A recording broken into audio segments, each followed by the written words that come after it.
primary geographic focus of this project will be around the process of desertification. Before beginning to talk about what has happened, it is important to define what desertification actually is.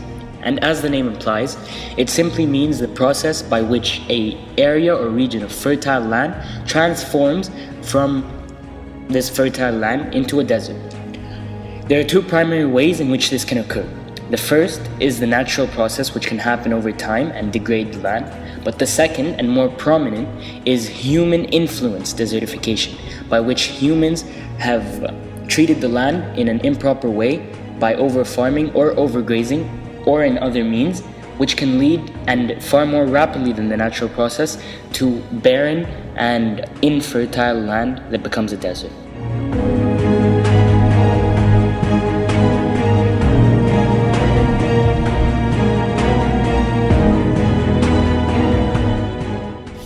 One very prominent example of this desertification, which will be the focus of this project, is the Sahel region in sub-Saharan Africa. This region is a region of semi-arid grassland and desert along the edge of the Sahara Desert. Sahel actually means shore in Arabic and probably refers to the ocean of sand this region borders. The area covers approximately 3 million square kilometers and includes countries like Mali, Mauritania, Niger, Senegal, Sudan, Burkina Faso, Chad, the Gambia, and finally Guinea-Bissau. Upon close analysis, it becomes apparent that the environmental conditions that are available in the Sahel are actually similar to what the Los Plateau was like before the desertification was reversed. So, the question becomes, are the economical, political, and human technology factors similar and available to the Sahel in order for the same process that happened in the Los Plateau to be carried out successfully in the Sahel? And that's what we'll be discussing throughout this video. Due to the large number of countries in the Sahel region, discussing each individually would be inefficient in terms of time. So the region will be discussed as a whole while providing examples to back up each statement. Economically speaking, the Sahel still remains largely a developing region.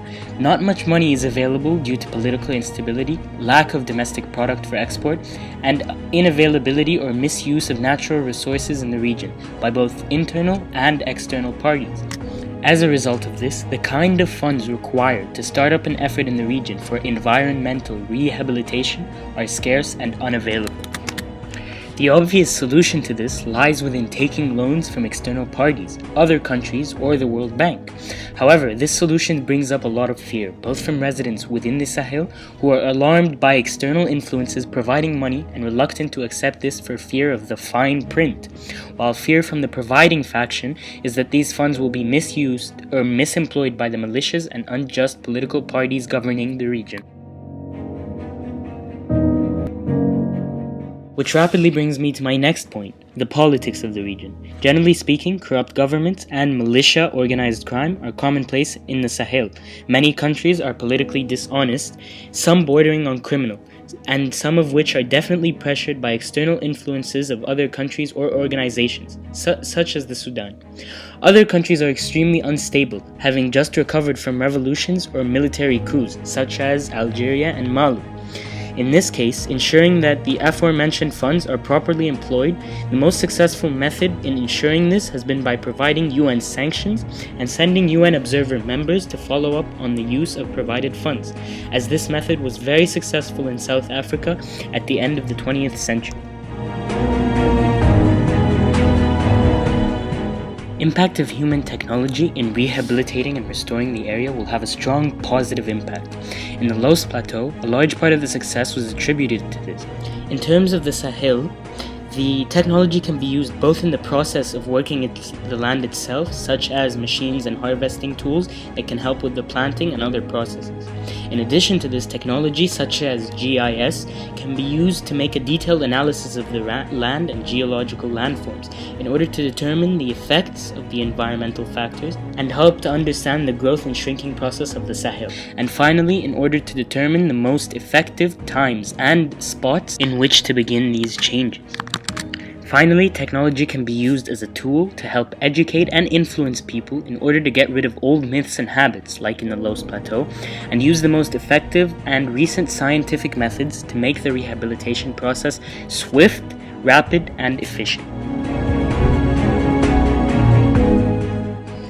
In conclusion, I do readily voice my opinion that with a couple of modifications, the techniques deployed in the Los Plateau can actually work in the Sahel. As discussed previously, however, a lot of this depends on the individual efforts of each country to influence a change. Due to this, some countries will obviously be more successful in providing a solution than others. Extremely important to note is the fact that many countries are already externally beginning to take action to help the Sahel region rehabilitate. The European Union has begun to diverge a lot of funds towards this, as well as the IMF and UNICEF, who are working hard together to provide a quick solution for this problem.